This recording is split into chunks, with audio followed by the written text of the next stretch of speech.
Praise the Lord. வாழ்வை வளமாக்கும் தேவ வார்த்தை நீதிமொழிகளின் புஸ்தகம் 11ஆம் அதிகாரம் 26ஆம் வசனம். தானியத்தை கட்டி வைக்கிறவனை ஜனங்கள் சபிப்பார்கள், விற்கிறவனுடைய தலையின் மேல் ஆசீர்வாதம் தங்கும். ஆம், நம் ஊரிலே ஒரு பழமொழி சொல்லுவார்கள், இறைக்கிற கிணறு ஊறும் என்று சொல்லி. அதுபோல விற்கிறவனுடைய தலையின் மேல் ஆசீர்வாதம் தங்கும். அப்படி என்றால் கொடுத்து கொண்டே இருக்கிறவனுடைய வாழ்க்கையிலே அது வற்றாத ஒரு ஜீவ ஊற்றாய், ஜீவ நீரூற்றாய் அவனுடைய வாழ்க்கையிலே ஆசீர்வாத நிலைமைகள் வந்து அவனுடைய வாழ்க்கையிலே தங்கும். தானியத்தை கட்டி வைக்கிறவன் அப்படி என்று சொன்னால் கொடுங்கோலான ஆட்சி அல்லது மக்களை, அதாவது தன்னுடைய கட்டுப்பாட்டிற்குள் பதஷ்டமாக வைத்திருக்கக்கூடிய ஒரு நிலை. இங்கே சில காரியங்களை நாம் தேசத்திலே பார்க்க முடியும். சில பற்றாக்குறைகள், ஒரு பொருளுடைய தேவைகள் அதிகமாக இருப்பின் அந்த பொருட்களை பதுக்கி வைத்தல், இதை போன்றதான காரியங்கள். சமீபத்தில் கூட வெங்காயம் இந்த மாதிரி என்ன பண்ணாங்க, பதுக்கப்பட்டது. விலை பார்த்தீங்கன்னு சொன்னால் 200 ரூபா அந்த ரேஞ்ச் அளவுக்கு என்ன பண்ணது, கிலோ அப்படி போணுச்சு. இது உலக பிரகாரமான ஒரு காரியமா இருந்தாலும் இங்க வசனம் சொல்லுது, தானியத்தை கட்டி வைக்கிறவனை ஜனங்கள் சபிப்பார்கள். அப்படின்னா அதை பதுக்கிறது. இன்னைக்கு நிறைய இடங்கள்ல பதுக்கல் வந்து பணங்கள் கூட பதுக்கப்படுகிறது. நம்முடைய இந்திய பணத்தை வெளிநாடாகிய சுவிஸ் வங்கியிலே பார்த்தீங்கன்னா, சுவிட்சர்லாண்டில் அங்கே என்ன பண்ணுறாங்களாம், இந்தியருடைய பண மதிப்பு அங்கே அதிகமாக அங்கே சேர்த்து வைக்கப்படுகிறது என்று சொல்லி சமீபத்தில் ஒரு ஆர்டிக்கல் ஒன்று படித்தேன். அப்போது என்ன அப்படின்னு சொன்னால், நம்முடைய வாழ்வாதாரம், நம்முடைய பொருளாதாரம் இப்படி ஒரு இடத்துல போய் அங்கே முடங்குறதுனால மக்களுக்கு தேவைகள் இருக்கும். அந்த நிலை பூர்த்தி அடையாத பட்சத்தில் ஜனங்கள் எல்லாம் என்ன பண்ணுவாங்களாம், அரசியல் தலைவர்களையும் அரசியல் காரியங்களையும் மற்றும் அப்படிப்பட்ட பதுக்கல் போன்ற காரியங்களை செய்கிறவர்களையும் ஜனங்கள் என்ன பண்ணுவாங்கன்னா சபிப்பாங்களாம்.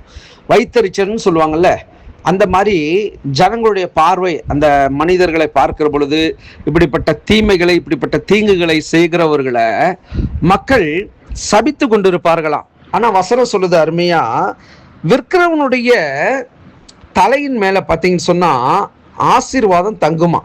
அப்போ என்ன அப்படின்னு சொன்னால், தடையில்லாமல் ஒரு காரியம் நடந்துக்கிட்டு இருக்கு, கொடுத்துக்கிட்டு இருக்கிறாங்க அப்படின்னு சொன்னால் அவங்க வாழ்க்கையில் எந்த ஒரு குறைவுமே வராதான். நம்முடைய ஆண்டவர் அதை தான் அவர் செஞ்சிருக்கிறார்.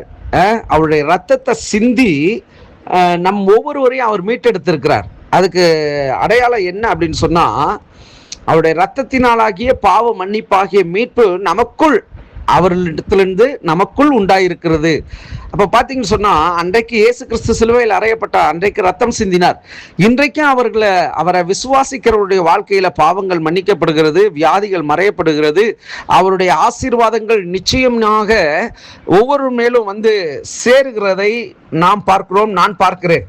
ஆக இந்த நாளிலே நாம், அதாவது மறைக்கிறவர்களாக அல்ல, பதுக்குகிறவர்களாக அல்ல, நல்ல ஒரு நிறைவோடு செய்கிறவர்களாய் நாம் இருக்கிற பொழுது நம்முடைய வாழ்க்கையில சகல ஆசீர்வாத மேன்மைகளையும் நாம அடைய முடியும்.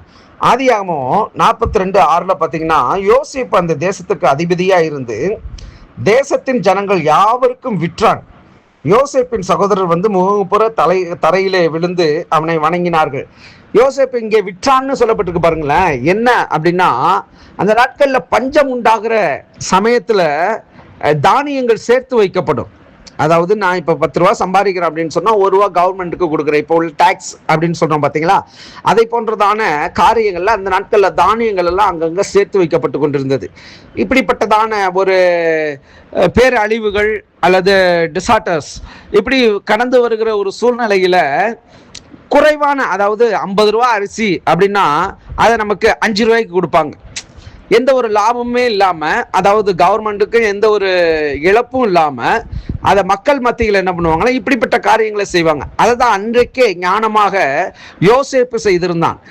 அவன் ஞான திருஷ்டிக்காரன், அதாவது சொப்பனக்காரன். அவன் சொப்பனத்திற்கு விளக்கத்தை கொடுக்கக்கூடியவன்.